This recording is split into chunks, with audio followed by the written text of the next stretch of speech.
look at some football, and we are at the exact midpoint right now of the NFL football season as we enter week 9 this week. So we're going to talk a little bit of football, but we're going to kick it off with a little bit of collegiate football chat with the number one of our friends and colleagues over at Coach and Player Magazine. Earlier this week, Sidekick and I had a chance to talk and chat with Eric Purdy from Utah about the impact of the big-name football programs in college football. So here's a little bit of that chat from earlier this week. Okay, well, listen, we're thrilled again to have another writer from Coach and Player Magazine this evening. And we're joined this evening by Eric Purdy. Eric's coming to us all the way from Utah. Eric, thanks for being with us tonight. Pleasure to be here.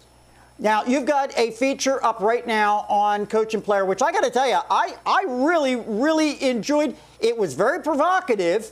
I got to be honest, I agreed with a lot of what you said in it. There were a couple of things I might not have agreed with. But the name of the feature right now that's up there is The Name Game. In, 35 words or less. Eric, give us the lowdown on what the name game is all about. Well, it's been for years now since the BCS has been implemented. It's all about who you are, the money you make on your brand, and players that the media wants to bill as the Golden Boys. There's no attention going to the teams. I mean, it's not about how good you are. It's about how big your name is. It's for instance, Clowney this year with South Carolina. Before the North Carolina game, all I heard all day was Jadeveon Clowney. All this. The guy played, 9-10 plays the whole game? I mean, it's about media attention. Who the media wants to say is good is going to be in the top 10. You're not going to make any money. Nobody's going to make any money if they're not in the top 10. Well, now, however, you make the point, you're saying since the BCS, but really, I got to take a little bit of exception to that. Wasn't it the same way back even before the BCS? Look, we've always had the polling situation, and polls have always been subjective, haven't they? There's one poll I believe in and will always believe in, and it's the guys that are on the sidelines, the coaches, the coaches poll. They are there every Saturday, all week long. They see the games, they watch the games, they coach the games, they know the players. Their poll is one to me that counts. And right now, for instance, in my article I mentioned Florida State jumping Oregon. Every poll out there but the BCS poll has Oregon unanimously number 2. I got to be honest with you. Sometimes, though, I look at the coaches poll a bit skeptically, saying to myself, wait a minute, it's a good old boys network. They're going to push one team over another, yes? My vote's out on that still. You hear stuff about how Nick Saban didn't even vote for Alabama one week. I don't think that's the case. I would take that over the BCS poll. I believe that there's someone that you have to program a computer for the computer to make a decision. Do you not? Well, a person programs that computer. They put the numbers in the computer, they punch a button, and really what comes up on that computer is what they want it to come up. But isn't that fair if we go with an algorithmic system? Wouldn't it be fairer just to have the computers pick it? It seems to me then you don't have any subjectivity. That could be a possibility. But I think voting is a major factor that needs to play into it a little more. I think the public needs to vote more. I like that. I like that concept a lot. Now, you brought up South Carolina. I couldn't agree with you more. In your article, you also brought up Louisville. I couldn't agree with you more. I'm sitting here with my Big Ten colors on. You know where I'm coming from. I'm a traditional sort of guy coming at college football. Who else, in your mind right now, is overrated who's in the top 25? The top 25, overrated? Yeah. They're starting to fall off now. They are. They're starting to fall off now. More than overrated, I would say there's teams out there underrated now. That's probably a better subject. For instance, Alabama right now has the inside track to the national championship. Until somebody beats them, they're number 1 in my book. Okay, but now at the beginning of the season, who would have thought Missouri would be doing what they're doing in the SEC? And the way it's shaping up right now, you have a very good showdown coming between Alabama and Missouri for the SEC championship game. And Oregon and Baylor are two other teams to watch out for. Baylor still has 3 top 25 opponents left on their schedule, and they aren't just beating nobodies by 70. I mean, they're beating conference opponents by 70. And they're holding opponents.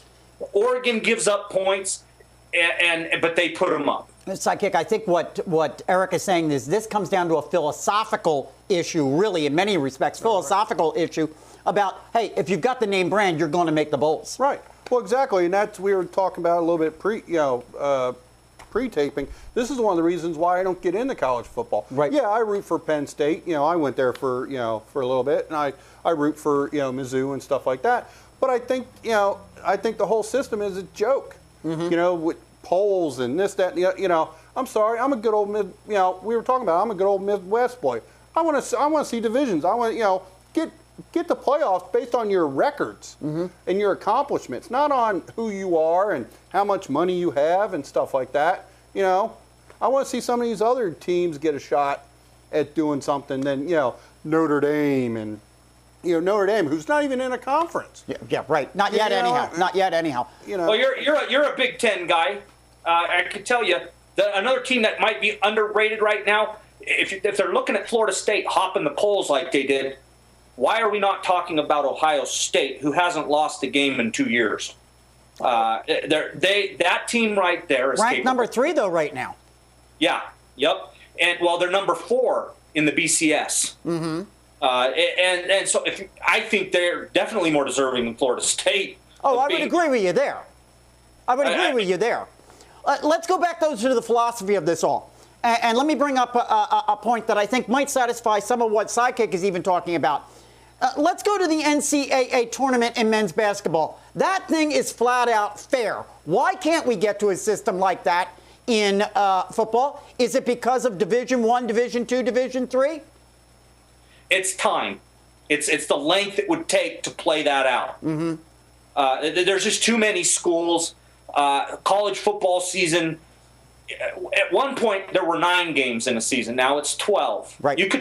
High school football could be an example, maybe, because they play 9 games in a season, and then they have a full playoff, and you take 2 or 3 teams from each division, and they play single elimination.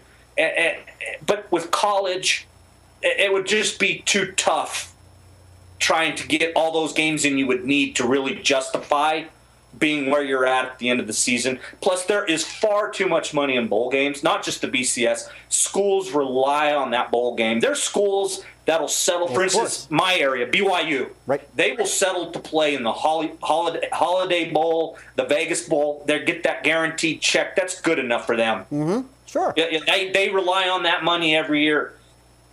And then you get to Northern Illinois. They get that one big paycheck. They get that great year. They go and get that paycheck. They can ride off that for a couple of years. Okay. Let me ask you this now. We already know that the BCS structure, all right, is going to change modestly. When is it supposed to go into effect? Next season? Next season. Is that going to make any difference at all, or is this just a whitewash? Actually, I almost think it's going to be worse. Oh, boy. Now you're narrowing it down even more. It's going to be the SEC versus the SEC. Yeah. I mean, the SEC's been right now to be the top conference in college football, and not just saying that media-wise. The SEC is top quality football. The Big Ten is as well. You're not going to see parity. Like, at least now in the BCS system, they're giving 1 or 2 at-large, mid-major so-called programs an opportunity to show what they're about by going undefeated, or even like we saw last year, 1 loss and getting into a BCS game. With the playoff system, that's basically the BCS hiding behind the playoff system. Gotcha. Eric, we appreciate you being here with us tonight. You brought up something that Chris Franklin's brought up before on the other shows. I got to get you, both of you, back on and talk about one of my big nemesis, and that's the SEC. And we're going to do that. We're going to get into that. So one of these days, we're going to get into my rant on the SEC. Eric, thanks so much for being with us. We're encouraging everybody to get over to Coach and Player. Read this terrific article, which basically says, hey, it's media-driven, it's money-driven, it's the name game. That's what it's all about. Eric, thanks for being with us. Thanks, gentlemen. It's a pleasure. You got it, man.